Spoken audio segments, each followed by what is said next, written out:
Hey guys, how you doing? I like to go over photo shoots almost as soon as I'm done with them, so I can, sort of pull stuff out of memory without too much of a loss of detail. And I like to go over the pictures with you and talk about all that.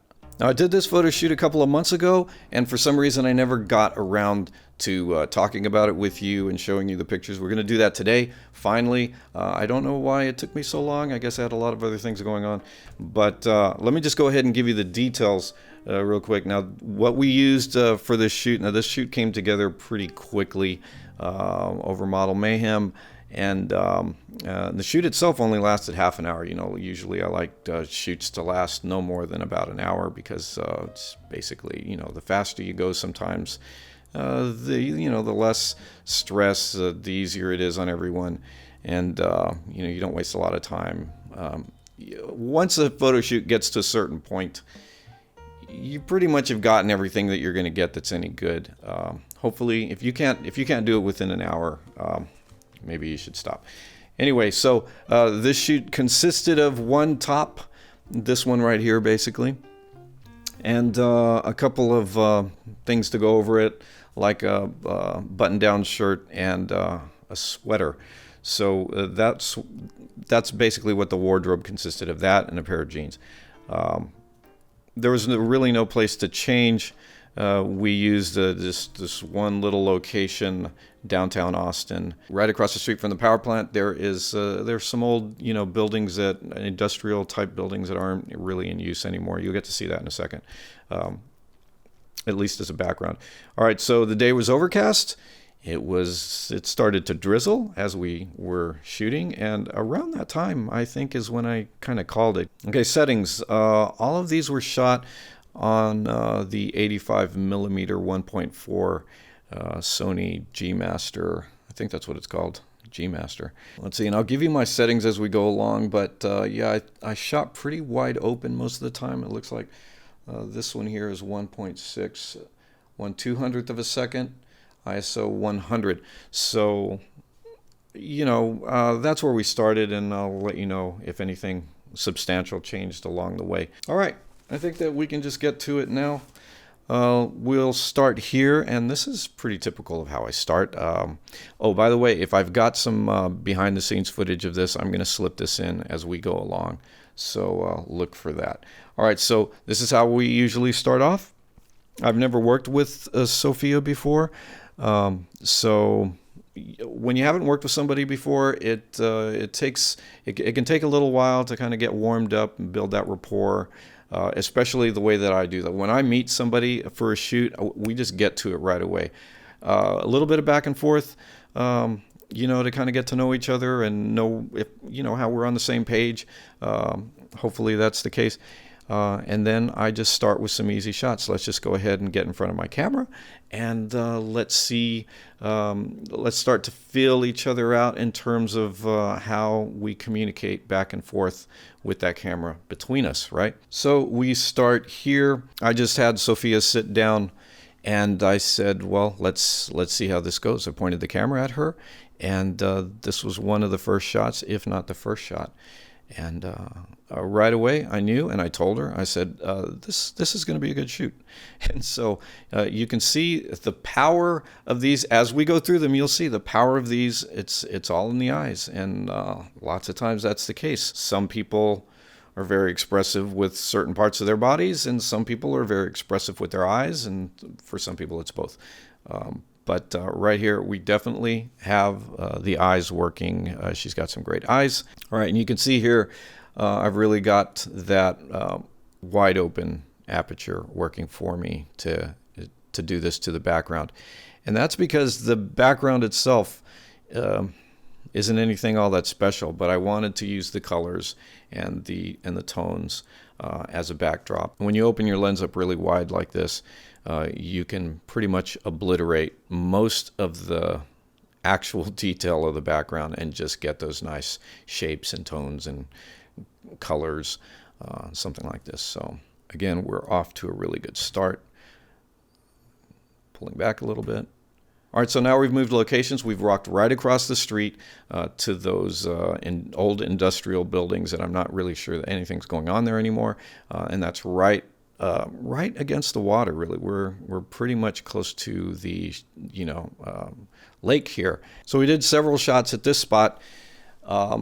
And I just, I didn't want to make a big deal about, oh, look at this building behind you. The building's so cool, and, you look great, and let's put those two together. I'm really not a fan of that kind of stuff. That's why I don't like shooting people against graffiti or, taking somebody in a beautiful dress and putting her in, like a junkyard and saying, oh, the contrast is really cool. I'm not really, there's nothing wrong with that. It's just, I see it done all the time. And sometimes that becomes the talking point of the picture, the fact that things are out of place. But it's done so often that I tend not to do it. Of course, having said that, my next shoot will probably include nothing but that. But in any event, this shot, it might be my favorite of the entire shoot.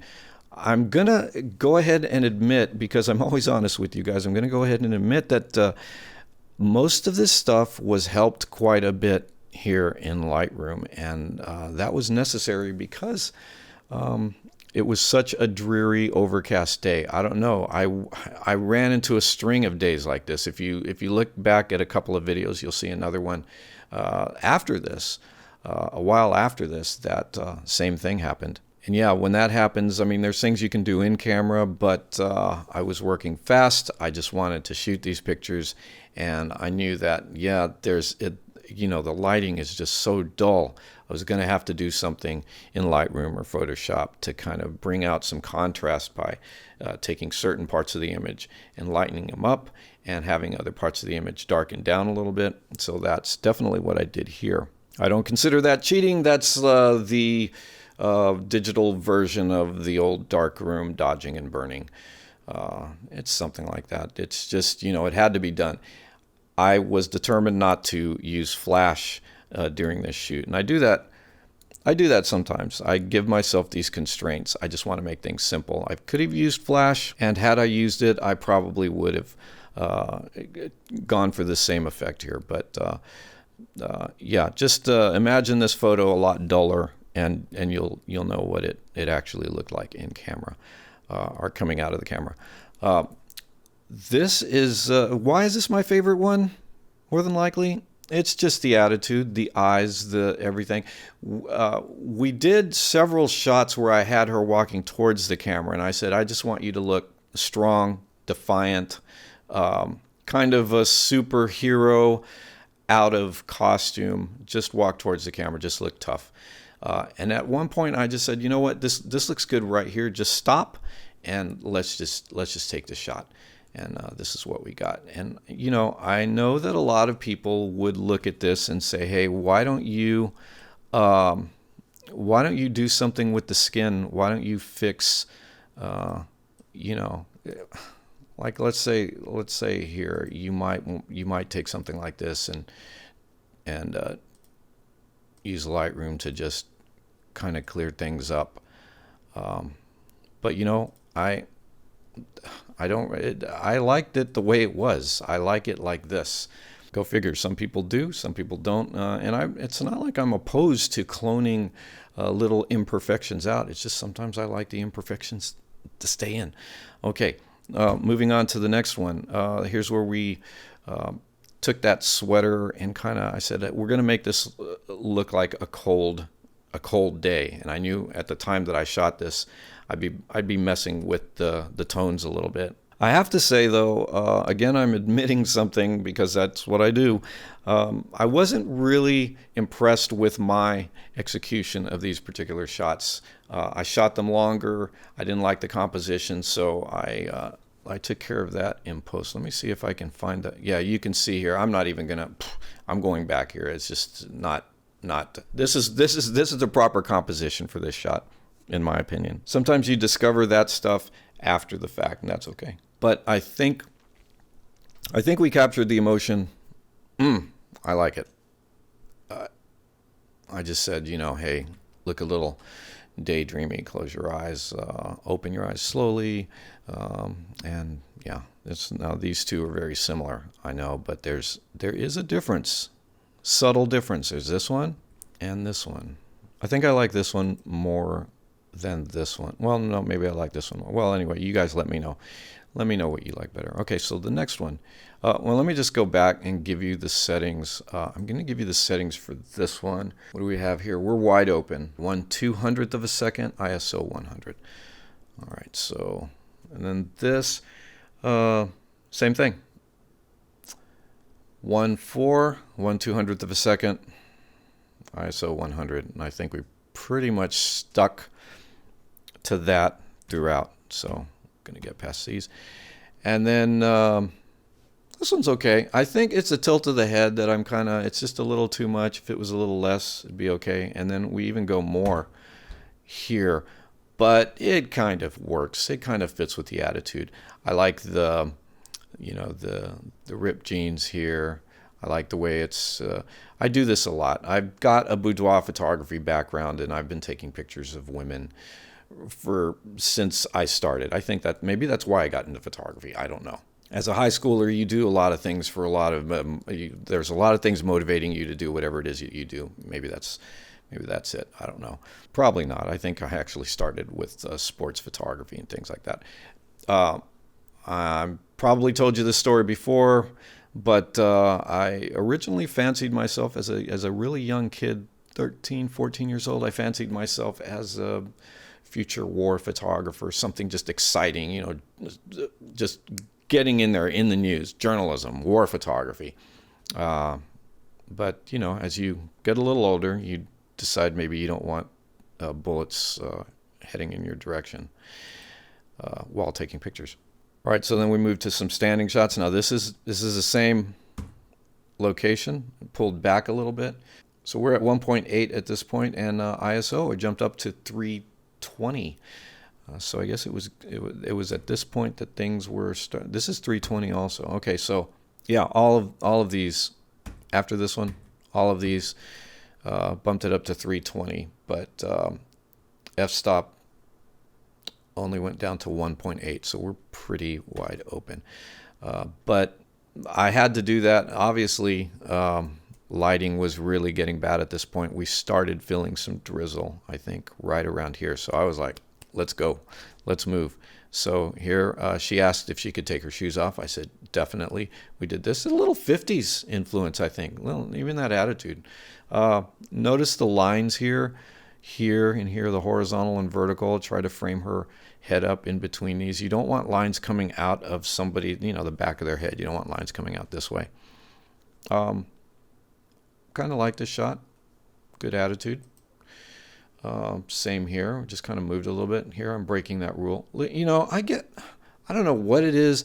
I'm so focused on certain parts of the picture, and sometimes I just let things go like this. I mean, this doesn't ruin the shot, but you know, it's a little peeve of mine that, you know, you don't do that, and I do it more often than I should. But yeah, we've got that coming out. Obviously, you can take that out in Photoshop, but it's what I shot. And am I beating myself up too much for this? All right, moving on to this one. All right, so you see this thing here. I had her move this way over here. There's a little, this is a walkway to nothing basically, but these doors back here, and then there's this wall right here, and that's what I had her stand up against. Look at the texture of that wall. It's so cool. All right, this pose here is definitely a boudoir influenced pose. Okay, I've been doing this pose or having my subjects do this pose ever since I can remember, ever since I started. And it's just, the direction goes like this. Stand about a foot away from the wall, facing the camera. Throw just your shoulders back towards the wall, so you're leaning up against the wall with just your shoulders, not your back, not your hips. And then take one hand, put it up here, look sultry. And that's the pose, you know. The rest of it, sometimes I'll say, you know, just imagine that you're laying flat on, you know, on the ground or on a bed, looking up instead of this way. So your vertical is really a horizontal. Just imagine that. and then we just kind of work off of that. And so that's what this is. And I knew that this was working pretty well. She understood where we were going. Here's a different angle. And I'm using a foreground, little, some plants and stuff like that. And I don't know what this is, top of the tree. There's something there that I'm using. Something like, oh, this was like a bush over here to the side. And I'm using that as to try to get some, this little effect here, sort of almost voyeuristic kind of thing, which is another thing that I do quite often. Now I move over to the side. I go to her right and all this, and I'm noticing that we have this these dark tones back here, and she's got this terrific profile. And I said, okay, we're gonna basically hold this pose and work with it, and you're just going to look straight ahead, and I'm going to get your profile. And so we worked off of that contrast there. So she's lit up kind of. So she's looking forward, and you've got that dark piece of concrete there that goes up the side of the building, and it just looks nice. Let's see, where are we at? We're still ISO 320 1.8 200th of a second. Yeah, that is some focus there. Look at it. It starts drifting here. It's pretty sharp right about here. But once you get out to this point, it's just, it looks really cool. All right. And so, again, Lightroom, I messed with the tones a little bit. Definitely some of the, boosted the lights and, muddied the darks, as you can see down here. This doesn't go into black. This is just kind of muddy, and I kind of like the way this looks. I wanted this to look a little bit filmy. I wanted it to look a little like film because, quite frankly, the out-of-camera version of this, I'm not going to say it looked bad. I'm just going to say that it looked typical. It looked like what it was, a digital photo of this in front of me. And it needed to look better than that. I should have used a film camera. If I wanted this look, I probably should have used film. But I said, no, I'm going to go out with this one camera, this one lens, no lights. We're just going to do this. I'm not going to apologize for making something look like film when I shot it with digital. A lot of people do this. And what does it tell you? It tells you that the look of film is still hot, right? Okay. So the direction here is look straight ahead. And then, of course, chin up, keep looking straight ahead. It looks a little more defiant. You bring a chin up, it looks defiant. And this looks I think it looks pretty good. Close your eyes and bring that hand up behind you. Again, kind of a boudoir look, but it's not boudoir, it's outside. It's kind of boudoir though, isn't it? If you think about it, which I didn't at the time. I didn't really think about it that way. Looks sultry. Looks like someone's daydreaming. And